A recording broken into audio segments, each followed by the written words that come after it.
Last Tuesday, I stood in the pharmacy aisle, holding 2 prescriptions. One for my 78-year-old dad, one for my 7-year-old daughter.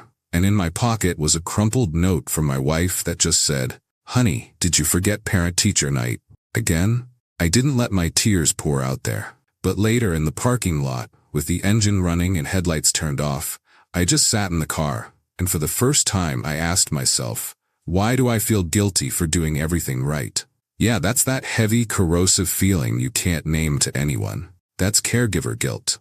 And if you're in your 40s, sandwiched between generations, it doesn't just visit you. It creeps into your life like a thief at night. However, the good news is that if that guilt is eating you alive, this video will set you free. You're dealing with caregiver guilt and resentment when you find yourself stuck between what you're giving and the voice that says it's never enough. That when you feel guilty for being frustrated, guilty for wanting your life back, and even guilty for thinking that thought. In this video, we're exploring 7 principles rooted in psychology, philosophy, and brain science to help you stop feeling overwhelmed and start living again. Let's uncover the first truth about caregiver guilt, starting with 1. Understand that guilt is a signal, not a sentence. Epictetus, one of the greatest Stoics ever, says that it's not what happens to you, but how you react to it that matters. Put simply, this means your guilt isn't the problem, but your response to the guilt is. Guilt isn't a signal that you're doing too little. It's a signal that your nervous system is overloaded, trying to hold too many roles in too few hands. Your brain wasn't built to parent teenagers and manage dementia medications and meet quarterly KPIs and be emotionally available to your spouse, all while pretending you're fine. In fact, a 2023 study from Johns Hopkins found that 40% of midlife caregivers show cortisol levels consistent with chronic trauma exposure, even when they report no major stressors. Your body knows the truth before your mind admits it. So what do you do when every choice feels like a betrayal? When saying yes to your aging father means saying no to your daughter's recital, and saying yes to your own rest feels like selfishness?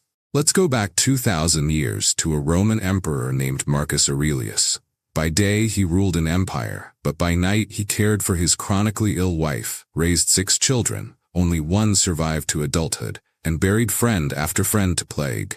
In his private journal, what we now call Meditations, he wrote, "When another blames you or hates you, or people voice similar criticisms, go to their souls, penetrate inside, and see what sort of people they are. You will realize that there is no need to be racked with anxiety that they should hold any particular opinion about you." He wasn't dismissing criticism. He was practicing cognitive detachment, a form of emotional boundary setting we now know reduces amygdala activation.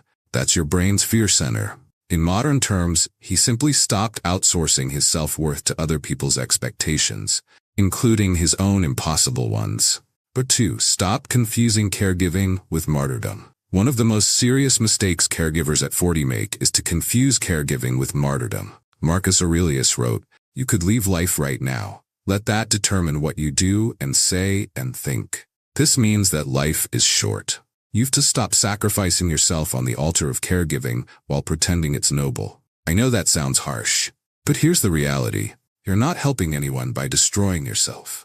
When you skip meals, ignore your health, cancel your doctor's appointments, and pour everything into caregiving, you think you're being selfless. You're not. You're being reckless with your overall wellness. Here's what neuroscience tells us. Chronic caregiver stress floods your system with cortisol. Over time, this leads to caregiver depression symptoms, anxiety, physical illness, and burnout that you can't recover from. Setting boundaries as a caregiver isn't a selfish act, it's a strategic move. It's the difference between being a sustainable caregiver and becoming another person who needs care. Start today. Identify one non-negotiable for your own well-being. I could be a weekly walk, having 8 hours of sleep, or one delicious meal sitting down. Then protect it like it's sacred.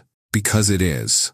3. Reframe not enough as humanly possible. The father of shadow work and Swiss psychologist Carl Jung said, "Perfection belongs to the gods. The most we can hope for is excellence." If you're in your 40s and beyond, passing through the caregiver guild, you're not failing. You're doing the best any human could do in impossible circumstances. Caregiver guilt over 40 often comes from this toxic belief, such as if I just tried harder, gave more, slept less, I could do it all perfectly. No, you couldn't. Nobody could. Here's what you need to know. Caregiving for elderly parents while raising children, managing a job, maintaining a marriage, and keeping yourself sane is not one full-time job.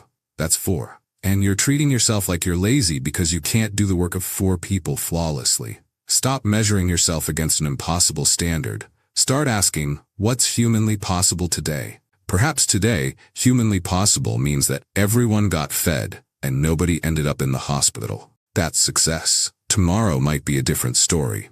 But today, you did your best. 4. Name the resentment before it poisons you. At this stage, you're angry that this is your life, that your siblings aren't helping, that your parents' choices created this situation, and that society expects women, especially mothers, to sacrifice everything without complaint. And underneath that anger lies an overwhelming guilt for feeling angry. This is the double bind of caregiving. You feel guilty for resenting the very thing you feel obligated to do. Here's what happens when you suppress resentment. It doesn't disappear. It grows. It leaks out as snapping at people you love, crying in the shower, or fantasizing about running away. Instead of dying in silence, name it out loud to a therapist, a friend, or just to yourself in the mirror. I'm angry that I had to give up my career. I resent that my sibling does nothing. I'm furious that this is expected of me. Naming resentment doesn't make you a bad person. It makes you honest, and honesty is one of the first steps to healing. The 5th point is directly linked to the above, and it's about asking for help, as if your life depends on it. You might be imagining that asking for help means admitting failure. In reality, it means you're smart enough to know you can't do this alone. Nobody, not even the most capable person you know, can handle the emotional toll of caregiving without support. But here's what happens. You drop vague hints hoping someone will notice. They don't. So you add "nobody helps me" to your list of resentments. Stop hinting. Start assigning. Instead of saying, "I need help," say, "Can you pick up mom's prescriptions on Tuesday at 3? Be specific, direct, and shameless about it. Join support groups for caregivers at 40. Online, in person, whatever fits your schedule. You need people who understand that managing caregiver role strain isn't something you can just power through. And if you can afford it, even barely, hire help. Use caregiver respite options. Investigate financial assistance programs. Your pride is not worth your mental health. The above point leads us to 6. Separate your identity from your caregiving role. Let it be born in your mind that you are not just a caregiver. You are a person who is currently caregiving. That distinction matters. When caregiving becomes your entire identity, you lose yourself. And when you lose yourself, you lose the very things that make you capable of caregiving with any quality. You had interests before this. Hobbies, friends, dreams. They're still there, just buried under medical appointments and medication schedules. It's time to reclaim something, be it anything. 15 minutes reading a book that has nothing to do with caregiving. A phone call with a friend where you don't mention your caregiving situation. Learn to spend at least 1 hour a week doing something just for you. This isn't selfish. It's survival. Because if you disappear entirely into the caregiver role, there won't be anything left when the caregiving ends. And it will end someday. Make sure there's still a you on the other side.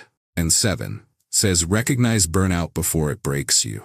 Signs of caregiver burnout aren't subtle. You find them in constant exhaustion, getting sick frequently, crying for no clear reason, and feeling nothing at all. If you're there or close, you need to stop treating this as something you can push through. Caregiver fatigue and guilt become caregiver depression when you ignore the warning signs for too long. You need professional help, therapy, and medication if necessary. You equally need medical intervention for whatever physical symptoms are showing up. This isn't a sign of weakness. This is recognizing that you're human, and humans have limits. The system failed you by putting this all on your shoulders.